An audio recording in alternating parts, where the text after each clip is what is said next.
Líffræðilegur fjölbreytileiki, líka kallað stundum lífbreytileiki, þetta eru svolítið stór og flókin orð, en þetta í raun fjölbreytni á milli vistkerfa, að vera með margar tegundir af vistkerfum,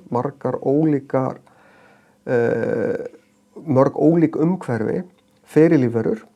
Við þurfum margar ólíkar tegundir af lífverum á hverju svæði og við þurfum að vera með ólíka einstaklinga innan tegundan.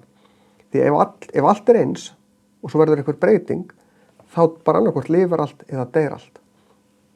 Ef þetta fjölbreytt, margar tegundir vistkerfa, margar tegundir tegunda og margir ólíkir einstaklingar innan tegundana, þá alltaf einhver öðruvísi sem getur þá lifað af, þó eitthvað breytist.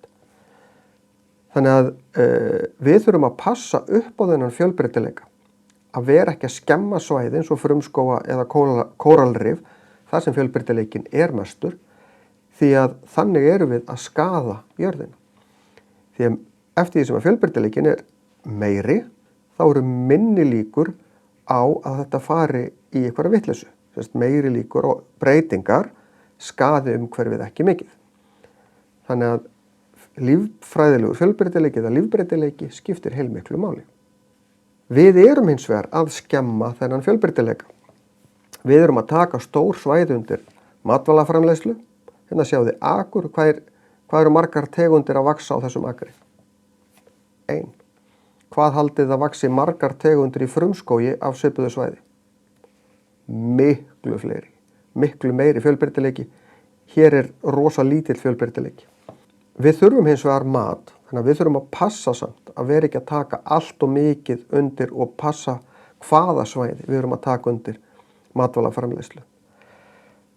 Ræktun að velja hvaða einstaklingar eru notaðir til að búa til fleiri einstaklinga. Bóndi til dæmis velur að láta ákveðin lömb lifa sem búa til mest kjöt, af því að bóndin fær mesta pening fyrir að selja kjötið.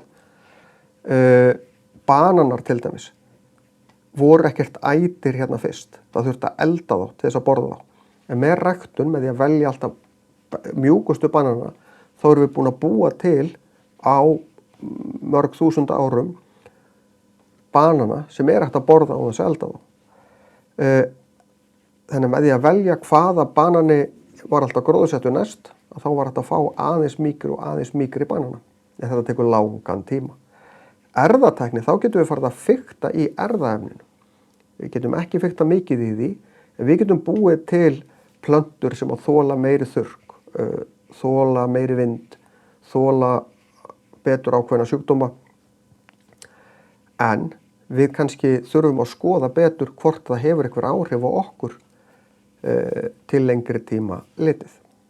Fæðukeðja sýnir okkur hver borðar hvern. Það að segja, grasið vex á jörðinni, kúin kemur og borðar grasið og svo borðum við kúna. Þannig að þetta frá grasi yfir í kú, yfir í, þetta nokkuð sem ekki maður, en hann með hamborgar sem við getum alltaf að borða. Þetta köllum við fæðukeðju. Hérna önnur, laufblað, lirfa, þröstur og smyrill sem ránfugl. Þröstur bara eins og skógaþröstur. Það misjafnt nefnilega hvað eru langar. Hérna voru bara 3, 1, 2, 3, hérna eru 4, 1, 2, 3, 4, gætu verið fleiri. En sá sem fyrstur í allum fæðukeðjum alltaf frumframleiðandi. Því að gras og laufblað og tré býr til sína eigin fæðu með orku frá sólinni með ljóstillífun. Og frumframleiðandi sá sem getur gert þetta. Þarf ekki að borða aðrar lífverur en eitt frá öðrum lífverum. Síðan köllum við þetta neytendur og fyrsta stigs neytandi, annar stigs neytandi og jafnvel þriðja stigs neytandi. Af því að frumframleiðandinn, svo fyrsta stigs neytandi, annar stigs, þriðja stigs og svo getum við haldið áfram. Sá sem á endanum svo kallaður toppneytandi.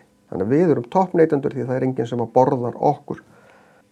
Fæðuvefur svo margar fæðukeðjur saman. Ég get farið hérna inn í og skoðað, til dæmis hérna plöntusvif sem þörungur, frumframleiðandi og það fer í skeljarnar og fuglarnir borða svo skeljarnar. Hérna ein fæðukeðja, hérna er önnur, svolítið lengri sjáðu, hérna er 1, 2, 3, 4 og það eru margar fæðukeðjur hérna. Það sem er ekki í þessum fæðukeðjum er hvað gerist eftir að lífverur deyja. Þá koma sundrendur eða rotverur, þetta er ýmist kallað sundrendur eða rotverur.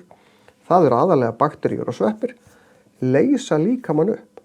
Því ef þið horfið í kringum ykkur, það er ekki allt fullt af dauðum fuglum eða dauðum dýrum út í náttúrunni. Þó við getum alveg fundið dauðan fugl eða dauð dýr, en þau rotna.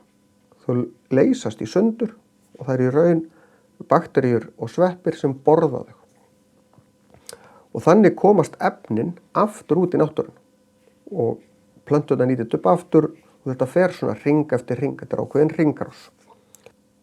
Sundrendur gegna rosalega mikilvægu hlutverki því að án þeirra þá væri allt fullt af hræjum út allt og þessi efni sem að lífverur þurfa væru bara all búin, af því að þau væru all í þessum hræjum. Þannig að það virkar ekki. Lífverur skiptast í plöntuætur sem eru lífverur sem að borða plöntur eða mestu plöntur eins og kýr og kindur, antilópur og fleiri þess áttar dýr. Svo eru til kjötætur eins og rándýrin og svo eru til alætur eins og við.